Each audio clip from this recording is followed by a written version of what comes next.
What is going on, everybody? Welcome back to the channel. After Sound here, bringing you Splinterlands content every single day. We also stream right here on this channel every Tuesday, Thursday, and Sunday morning, so come by and say hello. This video is also brought to you by two things. Since we don't do any sponsorships here on the channel, I'll go ahead and show them out real quick. The first is my music, which is available anywhere you stream music under the name After Sound, and the second is a new podcast I just launched called Chasing Infinity. It is myself and ChatGPT as my AI co-host, and we dive into a wide range of topics in short-form videos just like these. So check it out. Links in the description below, and I appreciate the support. All right, guys, we had our October Town Hall, October 17th, 2024, and I have, as usual, our 5 biggest takeaways. Now, this is not a summary, and I'll be honest, I don't know if anybody's doing like full summary videos or full summary like written. So at this point, this might be all that you guys get. I did do a kind of like live and post-reaction live stream if you want to go check that out during the Town Hall and immediately afterwards. But these were the 5 things that stuck out to me. I actually don't even have any bonus items on it. So that's the preface. Now, that being said, this was actually quite an awesome Town Hall. I'm feeling very, very good about the direction of Splinterlands overall. I'm feeling very good about the progress that was shared with us. We still don't have a lot of things that I was hoping for. If you remember, I had like 3 main questions that I wanted to get answered. We got 2 of them answered, but on the whole, there's still NPE still up in the air, which surprise, surprise, right? So let's go ahead and dive into it. Number 1. We finally have a marketing person. Somebody has been brought onto the team, Blaze, or Blaze Costs, I think is the username on Discord, who is a member of the community, right? They've been around, I believe, for a while, since like 2020 or 2021, and they are part of this new kind of marketing initiative to get things get things going. Now, here's the thing.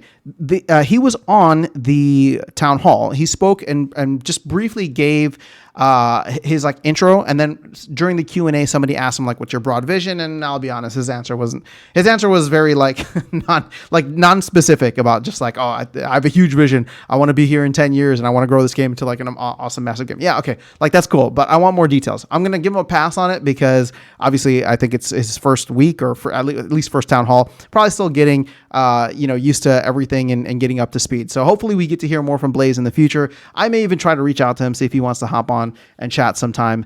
But that's one aspect of it. The second aspect is that Matt is currently in discussions with a former Illuvium team member, former Illuvium marketer, to bring them on, I think just part-time, to work in collaboration with Blaze and the rest of the team to help just obviously bring the game to the masses. And if you know Illuvium, you've heard Illuvium, they've obviously had a ton of marketing, a ton of crazy things in the past. So I don't know what that person knows or the relationships that they have. My guess would be they have a decent knowledge of the space. They've been working in it for a while. They've been working at one of the top games, and this would be a great opportunity to bring somebody in and kind of tag team this with Blaze. But either way, it's fantastic. In my opinion, it's fantastic because I've been big on this whole marketing thing. I've been probably a little too harsh with it when it comes to criticizing the team and being like, "Oh, we thought we were going to get it after July. We thought we were going to get it in September." So here we are in October, and they actually hit the time frame, right? So obviously we're not starting marketing now, and Blaze and this the potential person might be just getting up to speed over the next couple of months. But at least we have somebody taking a look at this and trying to build a broader plan of bringing players into the game. So that is huge. And, congrats to Blaze. Welcome to the team. And hopefully this is going to be a great partnership in the future.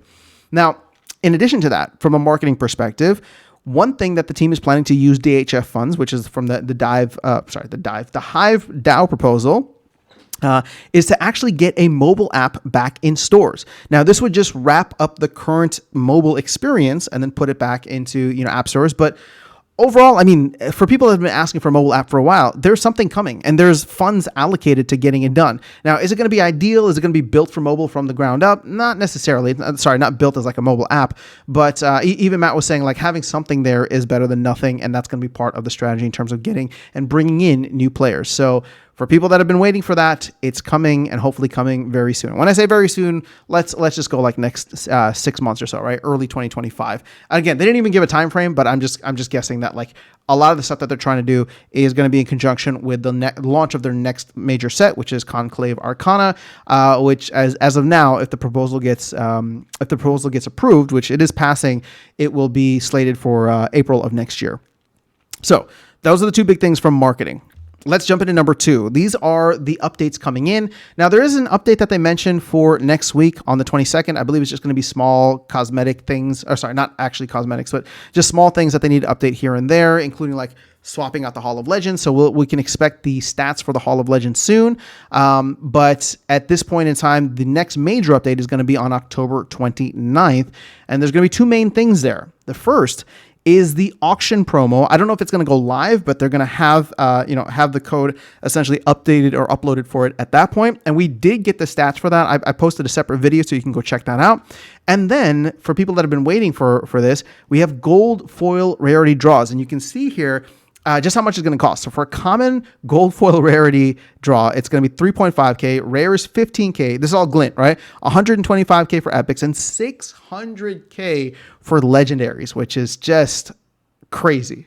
But you know what? If you want to get those gold foils, that is going to be your opportunity if you can save up enough glint. So we'll see people start burning through a hell of a lot of glint at that point. Now, I forgot what the batch sizes are, but it's not anything too big. I think it was like 10, 20, 8, and 4 or something. But we'll wait for an official post whenever that does go live.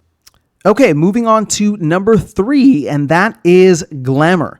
So again, we weren't given a time frame for this, but we were shown some eye candy on Glamour, and we were told that it is on deck. That is the exact phrasing that Nate used. So it sounds like it's very close to implementation.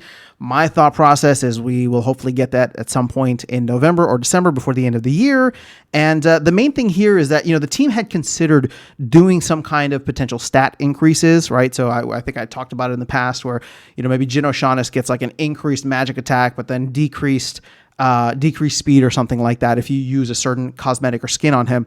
Obviously, that's not going to be the case. They said no stat increases, at least as of right now. I think that's the right move because, again, this becomes like a pay-to-win type of thing. I mean, the entire game is pay-to-win, but I think that there could be an opportunity for it as long as it's balanced, right? So you can't just do it where it's just like, okay, you buy the skin and Jin O'Shaughnessy gets an extra attack. It has to be a give and take where somebody's making the active decision to get an extra attack, but they're giving up a speed or giving up a health or something like that. And so therefore it actually becomes strategic in terms of like, what do you want out of a certain card? And are you going to go and get the glamour in order to be able to do that? I feel like I would just wasted like a minute because that's not happening. Hopefully it does at some point in the future, but it's more well thought out. Right now, the only benefits are going to be those that are outside of battles.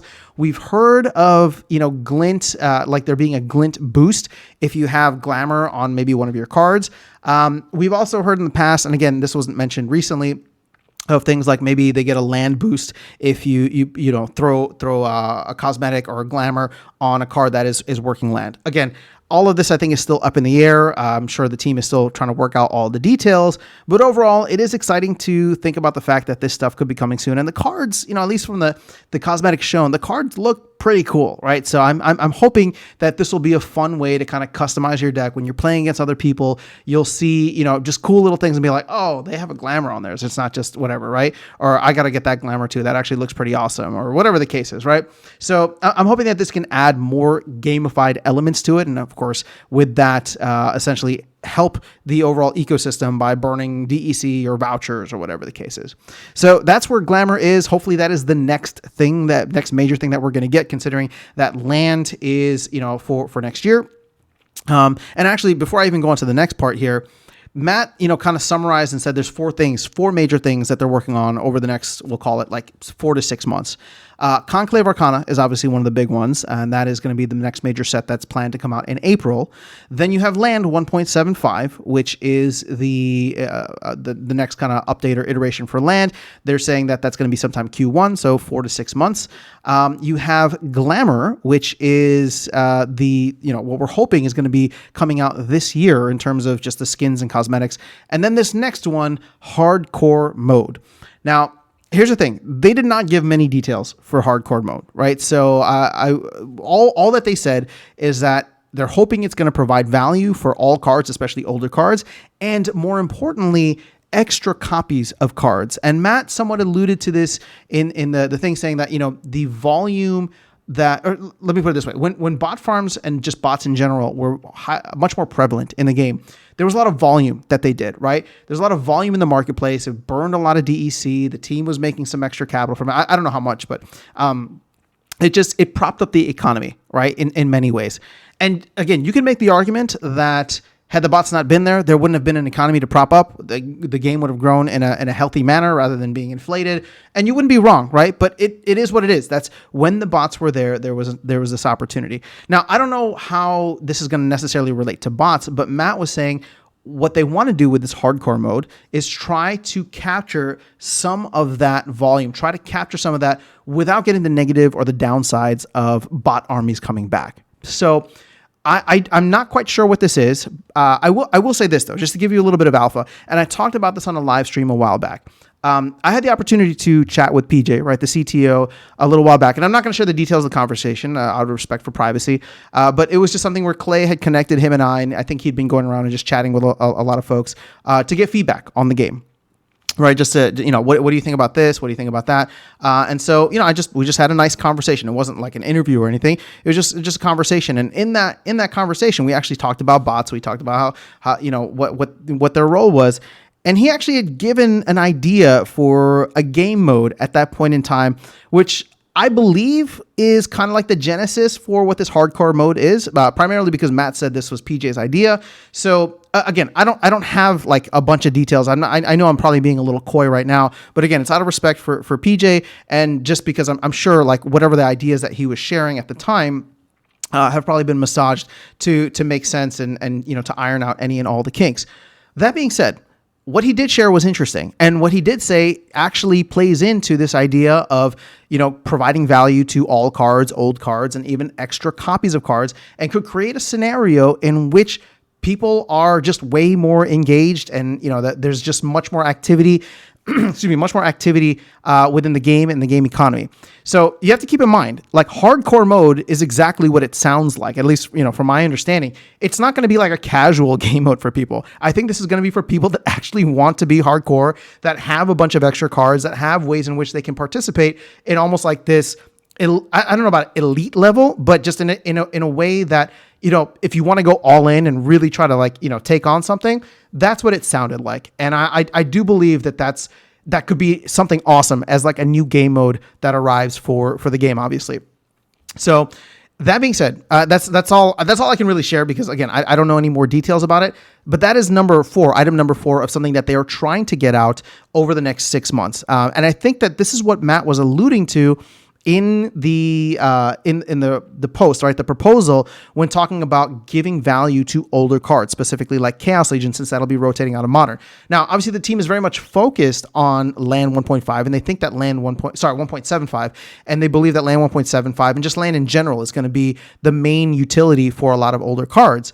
But this hardcore mode could actually be something quite awesome and fill in the gaps for Land until we get further along in the development cycle. Because 1.75 is cool, but I don't know how much that's going to turn on in terms of generating more land or turning on more land.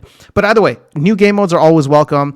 I think that this may not even be something for me necessarily, but it could just be for folks that really want to go heavy into it, and there could be a fun aspect to it. But just the idea of the team adding more game modes in is actually quite cool.